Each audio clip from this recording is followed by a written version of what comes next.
Hey, what's up guys? Welcome back to the channel. In today's video, we have a big news roundup addressing some of the most important issues in the entire game right now. Before I get into anything, I just want to say it's great to see real-time communication from DICE. I remember the days of Battlefield 5 where it felt like even if you paid them for a reply, you weren't going to get it. So it's really nice to see the likes of Drunksy, who's the principal game designer, Tigger, who's a lead producer, actively interacting and keeping up with community feedback on multiple social media platforms. But in this video, we have news regarding the dreaded weapon spread issue that is causing people to miss all of their bullets, and I'm sure that's causing a lot of frustration. There's also some news regarding movement updates they plan to do, sniper nerfs, and the reason why visibility is so bad right now.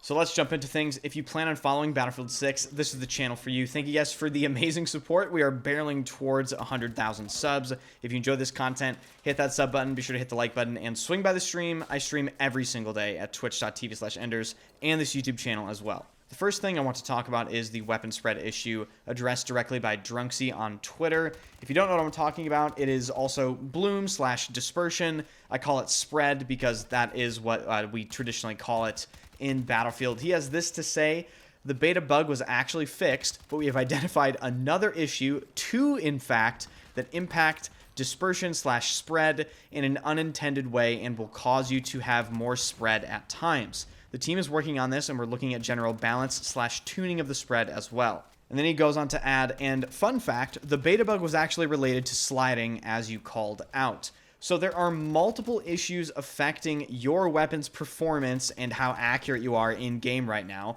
I have a feeling when these issues are patched, the game will play completely different.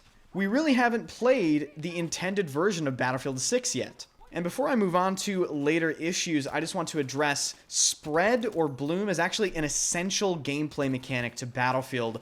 Those of you that played the forbidden Battlefield 2042 at launch will understand why, with laser beam weapons beaming out to well over 120, even 150 meters with little to no effort. So those of you hoping they're going to completely remove spread from the game, don't get your hopes up. Spread has always been in Battlefield, reaching back as far as I can possibly remember. However, I do want to emphasize tuning spread is extremely important for the feel of gunplay and gameplay in general. And one of the things they need to dial in and make sure they get right is not necessarily the amount of spread, but the spread recovery. We all know that burst firing in Battlefield is a way to control your weapon's accuracy, but sometimes right now when you burst fire, you don't feel like your weapon is becoming more accurate, and that really has to do with the spread recovery and dialing in those specific values. When you burst your weapon, you want to feel like you are rewarded with higher accuracy as a result of you basically correctly using the game mechanic. But of course, certain weapons are going to need specific tweaks to their spread values in general.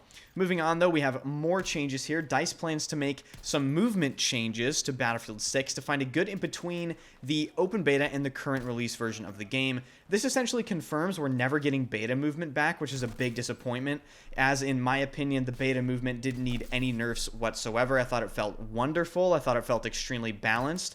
Nothing was spammy, penalties were great, but I'm just glad to see them finally acknowledging they overdid it with nerfs. I stated it in previous videos, the game right now feels clunky for the sake of being clunky, and for those of you that don't know, this is already the slowest Battlefield game of all time in terms of sprint speed, even below the speed of Battlefield 1, so the game could do with just a bit of a polish when it comes to movement mechanics. And funnily enough, the movement in general, in my opinion, is actually fine. The problem that I'm really harping on right now is the way the ADS sway penalties are implemented, because that is heavily punishing any sort of aggressive gameplay, almost to the point of making it impossible, even if you're just trying to do things that were in previous Battlefield games and have always been in previous Battlefield games. So hopefully they can find a middle ground with all of this stuff and get us back to how Battlefield should be playing. And an additional point off of these movement changes here, obviously we don't know what they're going to do, but I do see a lot of people saying the solo player experience in Battlefield 6 is really rough. Yes, that is the case, and one of the things that can help the solo player experience is by making sure the game has a decent skill gap. The skill gap in Battlefield 6 right now is actually really small, and that heavily hinders an individual player's ability to simply deal with the second-to-second situations you are in Battlefield 6. But moving on away from the movement nerfs onto some back-end updates that Battlefield 6 received. Number 1, the rush ticket count has been increased for some maps to the intended amount of 100, which is good. Some of the rush maps, I mean, I made a video about this in the beta. Rush is pretty much gone, guys. I hate to say it, but I don't think it's ever going to return to how it was. That nostalgic feeling that we all got from playing it in Battlefield 3 and BC2. I think the game mode is pretty much an afterthought at this point, but it is nice to see that they are addressing some of the ticket problems. And then onto some sniper nerfs. They went ahead and reduced the muzzle velocity of the M2010 ESR from 900 to 800 meters per second, and they reduced the muzzle velocity of the PSR sniper from 750 to 720. Overall, fairly small nerfs. They need to remove the sweet spot from the game. I'm not talking about nerf it. I want it to be deleted.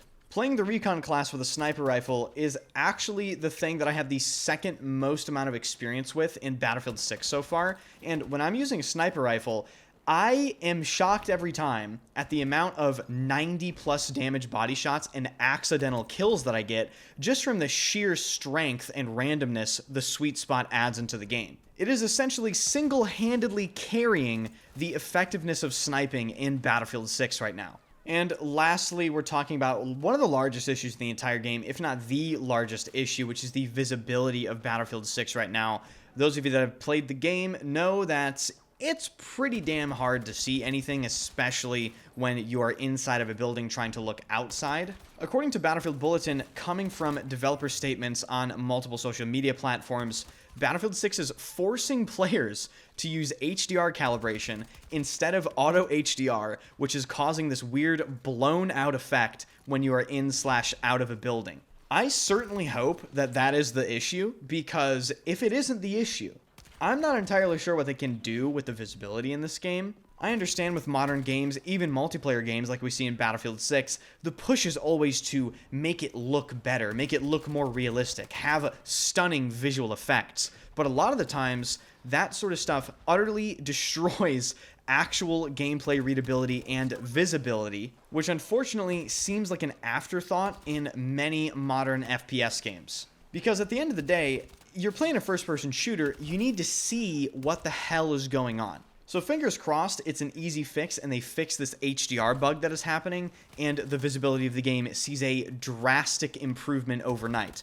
Otherwise, I'm not sure what routes they can take. That about does it for this video, guys. If you want to stay up to date with Battlefield 6, be sure to subscribe to the channel. Be sure to hit the like button and let me know your thoughts on all this stuff, including your experience with Battlefield 6 so far. As always, thank you guys so much for watching, and if you enjoy Battlefield 6 live streams, I stream every single day at twitch.tv/enders and this YouTube channel as well. First link in the description, along with Discord and Instagram and all that fun stuff. Again, thank you for watching, and I will see you guys in the next video. They're trying to defib me.